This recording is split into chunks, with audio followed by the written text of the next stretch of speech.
ballast water is gone. Release the docking mechanism. I will. Where? Where? Oh, it's up the stairs. Okay. The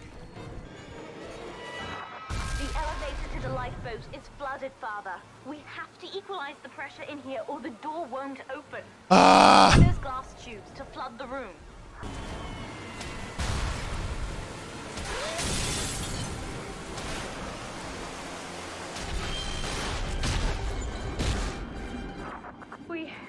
We've done it, Father. We're launching. Get to the elevator. Trying.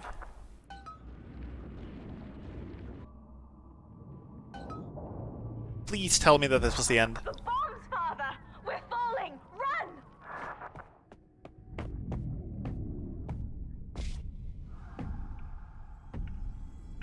No.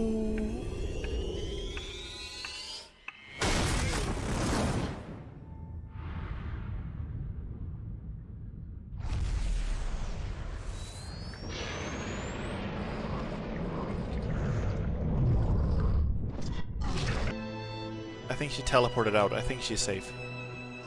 I think she's safe. And then, Father, the rapture dream was over.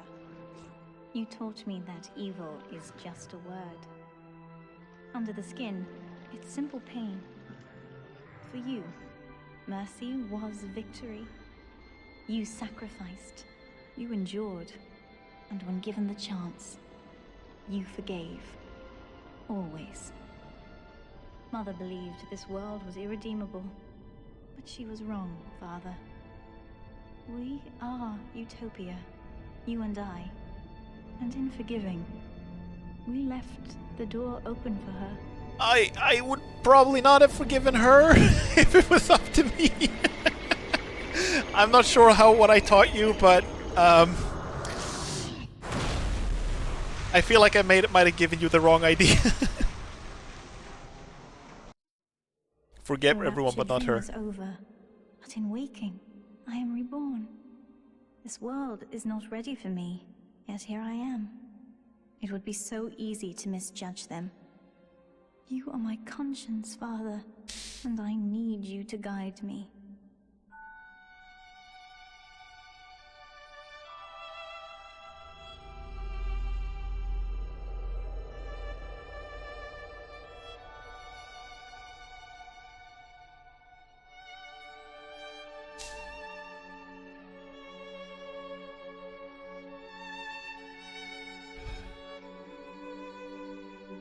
You will always be with me now, Father. Your memories, your drives. And when I need you, you'll be there on my shoulder, whispering.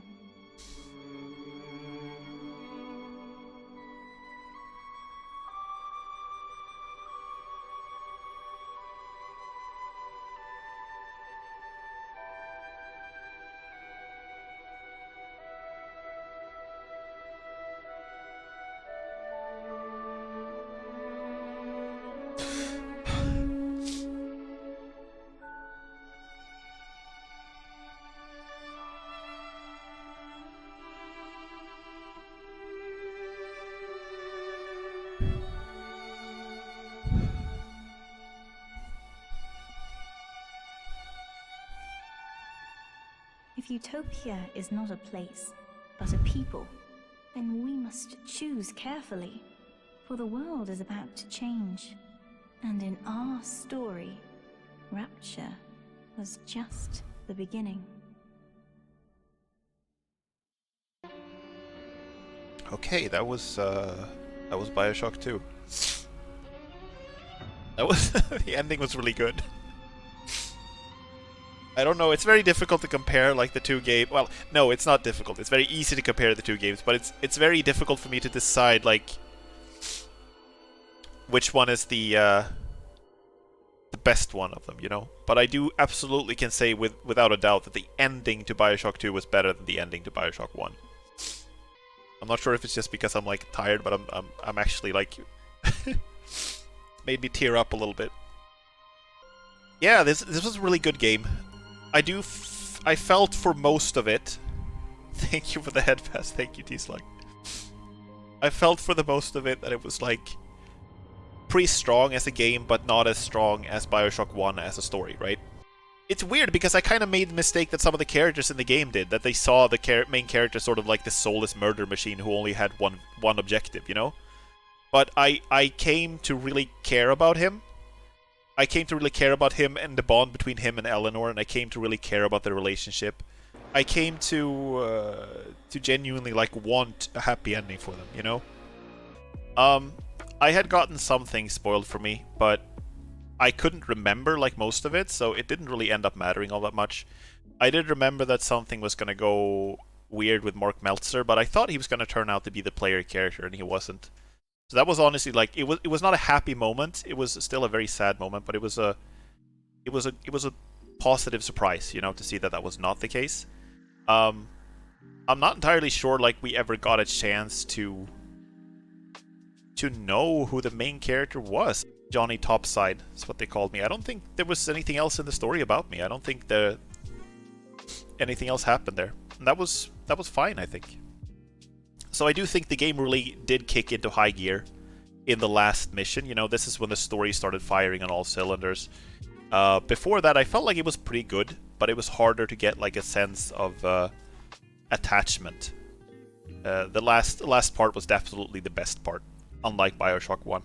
Except maybe the part where you're like running around recruiting the little sisters to get the lifeboat. That felt like a little bit of padding, you know. I am glad we saved the little sisters for narrative purposes, but I'm not like super stoked on it, like gameplay wise, you know. Other than that, yeah, I really enjoy this game.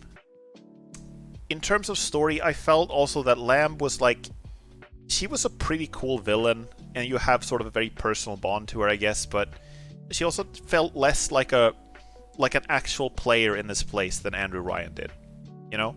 Andrew Ryan's entire ideology was like the foundation of this place.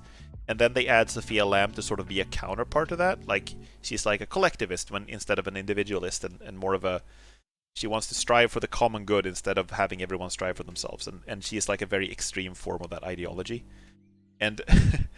maybe this has to do with like my own opinions on things, but I feel like her ideology in general is more sympathetic than Andrew Ryan's, so they have to twist it even harder to make her into an antagonist, right?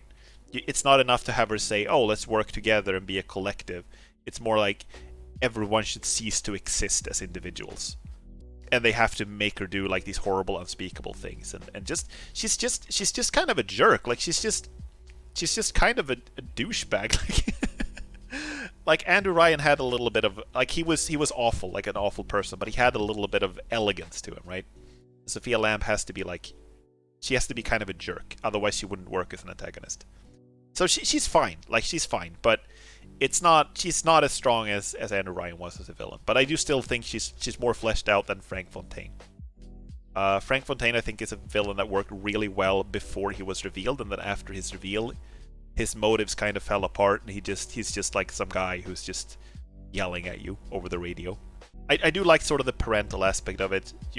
It's sort of like your mother and father fighting over you.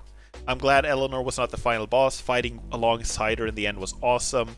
I really liked a lot of the story reveals in the late stages of the game. I guess in terms of, if I were to summarize it, I would say this one is weaker. Bioshock 2 is weaker in terms of world building, but it is stronger in that it makes me care more about the relationships between the main characters. I guess Eleanor becomes like really evil if you kill all the little sisters. I guess she becomes really cruel. So that would be interesting to see, like the bad ending, you know? If she comes up to the surface and it's like, oh, I'm gonna wreak some fucking havoc. I mean, maybe. And then, of course, we can't have a completely happy ending. Subject Delta had to die at the end because his heart was still not working, you know? But at least he gets to live on as inside Eleanor in a weird way, which is strange, I guess. But, I mean, it's also weirdly heartwarming. That's... A lot of stuff in this game was like that. A lot of it was strange but heartwarming. You know? It's a very strong game. I'm really glad I played it. I've been sort of dismissing it a little bit over the years because I felt like, it's not going to be as good as the first. I played through a few hours of it before and I didn't really feel that much for it, but I thought it was going to be like a dumbed down version of the first one. It's not. It's really not. Also, one thing that I do think is a little weird about the ending is like, I saved one person, and then I saved the little sisters, and then I killed the other two. The other two times you had a choice between like killing someone and saving someone, and I chose to kill both times, and Eleanor interpreted that as like, show mercy. Through mercy, there's victory, and I've also killed like 1,000 people. The regular splicers, I've killed like dozens, hundreds, probably well over 1,000. And they don't really get a story. They don't really have a story impact. You know, they're not really like, according to the game's theme, they're not really actual people. You know, they don't have a narrative weight. Killing them doesn't have a narrative weight. And I understand why. That's common in a lot of stories, that, you know, you need to have some kind of foot soldier antagonists that are just like the mooks, right? That don't really have a lot of weight in the story. Killing them, like shooting stormtroopers in Star Wars, that kind of thing. But it does mean that the mercy part of the ending rings a little false, you know? Overall, it still feels fine, because the main emotional drive was just saving Eleanor, and the bond between her and Delta, and I that was very satisfying. That part of the story was very satisfying, so I still enjoyed it a lot. It's difficult sometimes with action games, you know. You want to show the protagonist as a merciful, kind person, but you also want them to kill like 1,000 people. This is the kind of discussion that like games like Spec Ops: The Line kind of has, where it's like pointing out that if you're a protagonist that has peaceful goals, it's very difficult to obtain peaceful goals if you're going through the game just killing everything you see, right? But these are small complaints from me. I will say the game was definitely firing on all cylinders towards the end. Before that, I thought it was good. Towards the end, I thought it was great, aside from some padding. Loved some of the story reveals. I don't think overall this game is going to be as memorable as the first one, but I do think it's a damn good sequel. I'm really glad I paid it. I paid it? I mean, I didn't pay it. I played it. I'm really glad I played it. I was very satisfied by the ending. I do love the sound of my own voice when I talk about my opinions about video games. I'm really sorry. Now I'm gonna spare you any further thoughts I had.